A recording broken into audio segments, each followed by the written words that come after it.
How is everyone? Can you hear me? Yes.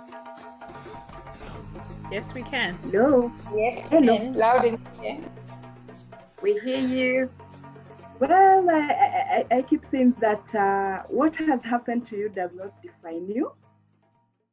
And I speak from a point of experience, a lot of so many experiences and years of experiences. I might be but 35, but my experiences are like, I feel like sometimes my experiences are too big after what I've been through. And coming from a broken home to a teenage pregnancy to an early marriage, then having my children in my teenagehood. I was also molested in my younger years from 7 years to 8 years by my dad's cousins who used to live with us. And I retreated into this kind of shell whereby I didn't want to talk to anybody.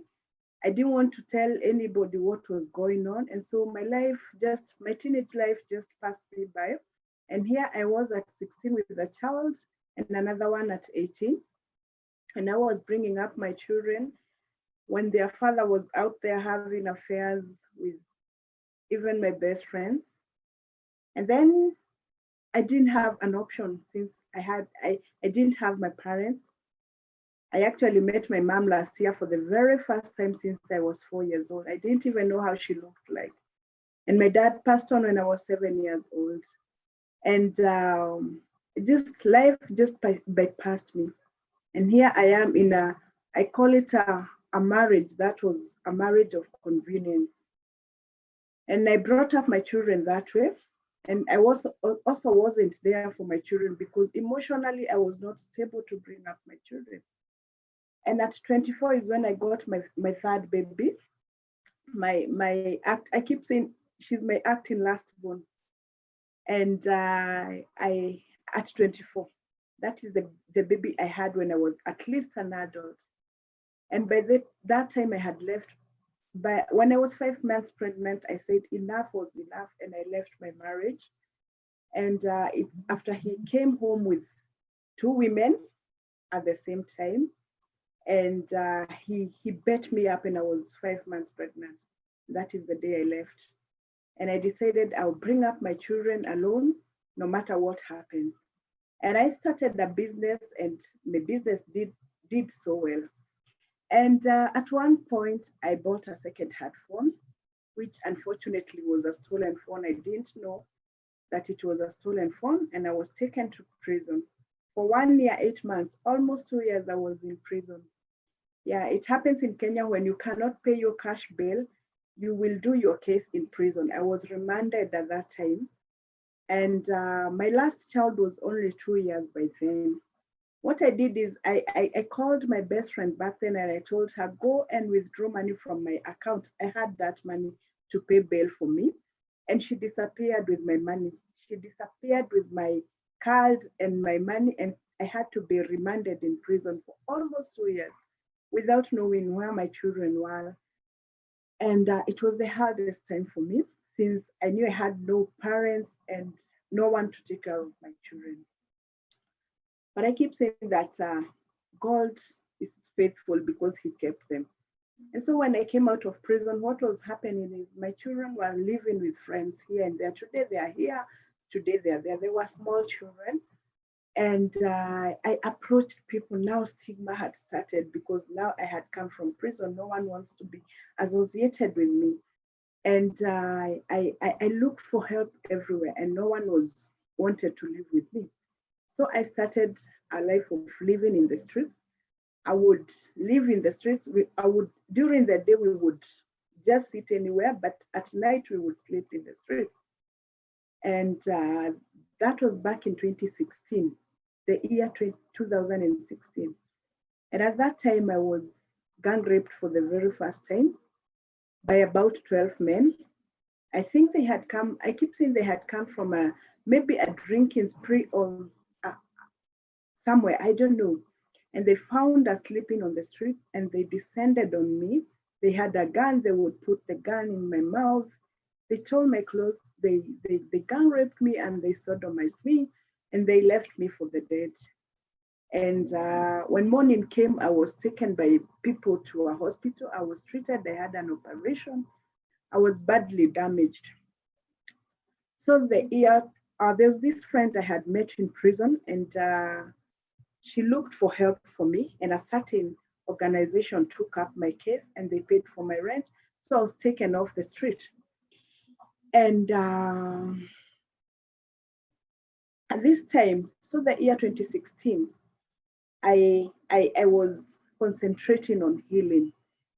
And I had counseling, I saw a psychiatrist because at one point I was bordering between, my mental health was not well at that time. And the year 2017, this friend of mine had started an organization that deals with women from prison. And she told me, Celine, come and work with me. And I said, why not? And I was so happy because now I could take care of my children. I could do something with women. But deep inside, I still had trauma because there were so many things in me that I had not let go. There were so many things in my heart that were hurting. And the counseling was not helping me at all.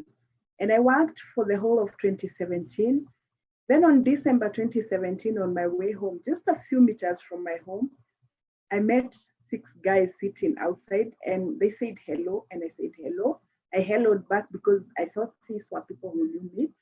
And they said, stop. I asked them, why are you asking me to stop? And my first instinct was, give them your handbag because it had money. And I removed my handbag and they said, no, we need you to stop. And I stopped and I stood still. And they had a gun. One of them had a gun slung over his shoulder. And he said, one of them came on my left side and the other one on my right side and they said, follow us. And if you dare talk to anyone on the way, we will kill both of you. And so I followed them silently, not knowing where they were taking me. But they took me to a thicket and they stole my clothes and they gang raped me again and sodomized me. At this time, I lost conscience because it was too painful. I had not healed from the first one, and now this is the second one. And it was so painful. And then it was so dark.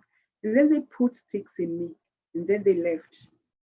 And when I came to, it was about after 3 hours, they did not take anything from me. They just left, put my head on my handbag. I pulled my handbag and I made a phone call. I called my sister. The first person I called was my sister-in-law, and I told her, this has happened, and you guys need to come and get me because I cannot even move because there are sticks in me. And so they came and they took me to the police station to report, and then I was taken to hospital. And the first thing the doctors did was take me to theater. Taken to theater, and also the sticks were removed. And I stayed in hospital. I actually spent my Christmas 2017 in hospital. And at this time, counseling started again. And it was not helping also. I still had a lot of anger and bitterness bottled up in me. And I was like a waiting bomb, waiting to explode. I was like a time bomb waiting to explode on anything or anyone. And I have not come to that space of letting go. And so I went back to work as usual. I took drugs to prevent HIV, hepatitis, and all that. And I went back to work. This was 2018. And at this time, I was taken to another department of coaching. I'm a coach, a life coach. And I was coaching these women in prison also at that time. And but I knew that whatever I was saying was not true because there was no way I was going to coach someone, and yet myself I was dealing with so much pain. And the coaching lasted for 1 month. It ended on 27th April 2018. So we had 1 week off before we resumed work. And I remember at that time, there was this friend who had come from Greece and she had told me, Celine, I need to see you because I've not seen you. I said, why not? Let's go and have lunch. So we spent that day with her at her mom's place and my children. And in the evening, my children said, Mom, we're not going home with you. Let's go with my aunt, my dad's sister. And I said, why not? Since you've not been there for a while, just go to her place. So I went back to my house alone, and I took a shower and slept. And in the middle of the night, I, I just show, I just saw some flashlights beaming at me in my bed, and at this time my mind went blank, as in I didn't know what to do, and my mind just went blank. I had this maybe defense mechanism of things are changing again. These people have come back again. And I thought to myself, since it is raining so hard, these people will take me to that place, the river, and they will kill me. And fortunately or unfortunately, they just pulled me from my bed and took me to my sitting area and tore my night dress off. And they gang raped me again, six of them, and they sodomized me again for almost 4 hours. They were there doing their thing, cocking their gun at me and doing all those horrible things. Then they broke a glass and they cut. I have scars all over. They broke a glass and they cut my hands and they strangled me. And then at the end, they took a rolling pin and they put it in me and they left. At that point, I was so angry. It was so painful. It is something that made me stop believing in humanity. And I just asked God to let me die. As a woman, this was so shameful and embarrassing. And I actually, when I went to the police station, and they kept asking me, "What were you wearing?" As in, how am I supposed to sleep in a long dress and it is in my house? What were you wearing? Seriously, in my sleep, they were asking what I was wearing. But then I was taken to hospital, and this time I was hospitalized for the longest time, almost 2 months. And when I left the hospital, I was a bitter woman. And I went home. I had to deal with panic attacks, nerve anxiety attacks. I would just freeze in the middle of the road, and only God knows why I'm alive today, because there are so many times that an accident could have occurred. And I withdrew from people. I would draw curtains and sleep the whole day. My daughter would go to school because the boys were in a boarding school. Would go to school and I would draw the curtains and sleep. I didn't take a shower. I didn't want to eat. I didn't want anything to do with people. Until at one point I felt I'm going to die. If this time I begged God and told God, you need to heal me. If you don't heal me, no one can heal me. And that is when I started the journey of of letting go of the things I was carrying to me within myself. I found some strength in myself and said, if I don't do it on my own, no one else will do it to me. And I don't want to die. I don't want my children to have the kind of life I have had without my parents. It is in my children that I found strength, and I started letting go and I started forgiving. And the first person I looked for was those relatives who molested me when I was a child. I looked for them and actually I sat them down. They were my two uncles, my dad's cousin. I told them, you did this to me, but I forgive you. I let go because you cannot go back to when I was a child. You took something from me, my innocence, my childhood, a very big part of me. But I forgive you. I forgive you completely. And the moment I said those words, it's like a was lifted from my shoulders and I started seeing what I want to do and how I want the other women to feel and the things that are not being done to me.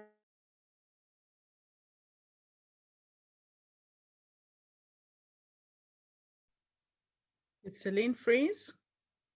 Why were you at a certain space? And I needed to stand up for women to also know that things have happened, yes, but you can still go on. You can still live your life. And I started letting go also. I didn't know who my molesters were or who those people who sexually assaulted me, but I needed to forgive them so that I can be able to move on. And I told God to give me the strength to forgive.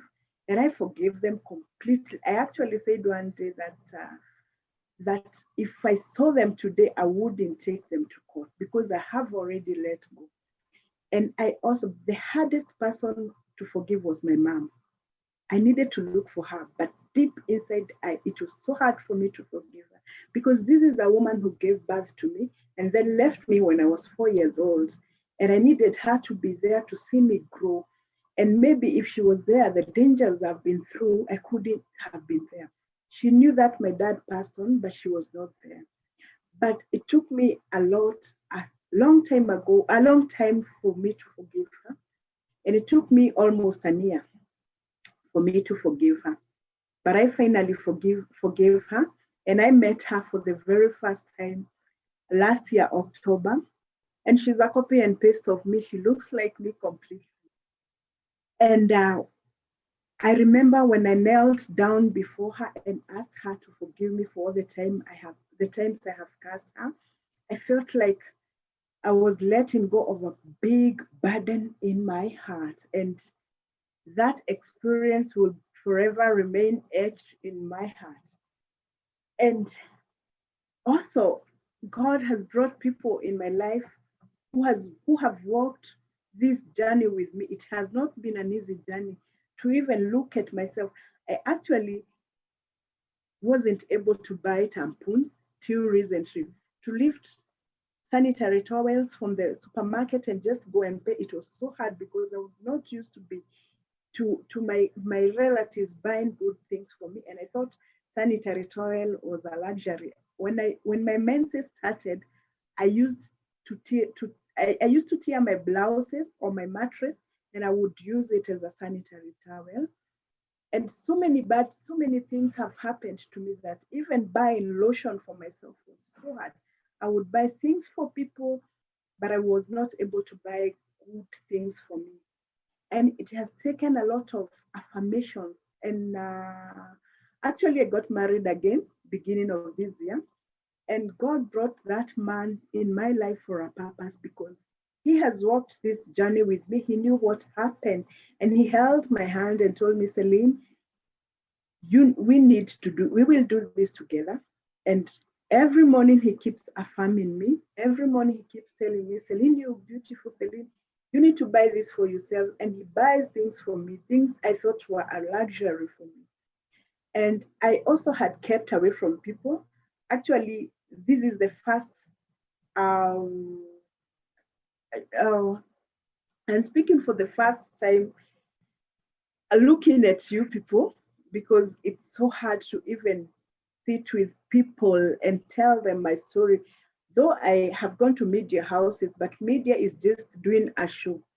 But it has been so hard for me to even have friendships and sit with people like this, the way we are. I'm seeing you guys and know that those people love me. Those people are there not for a bad agenda, but they want the best for me. And right now, my life, when I wake up in the morning, it is about another woman. My phone is full of messages and texts from women going through sexual abuse, domestic violence. And so I spend like my whole day speaking to women, talking to them, affirming them, as in I stood up for other women, just to let them know that it doesn't matter where you have been. It doesn't matter you have gone through the ashes. You can still rise again like a phoenix. The way I have risen again, the way I speak, the way I tell my story, because I would love my story to be heard all over the world so that women all over the world can know that if Celine if Celine went through this and she stood, I can um, I can amount some strength in me and I can stand again and I can be a woman again. There's no shame in whatever happened to me. It doesn't define me at all because it is not written on my forehead. It doesn't define me. It's like I separated that issue from now who Celine is. And Celine is a person who God gifted with so many gifts and talents. And that is how I want to see other women, how I want to look at other people like people whom God trusted with so much in them. Like people who have got so much strength in them, and it doesn't matter what they have been through, what they have gone through, sexual abuses or whatever, teenage pregnancy, we can still stand and we can still tell other people our stories. And in the out telling them our stories, they can get strength. They can feel that they are loved and they can stand again. And that is my story.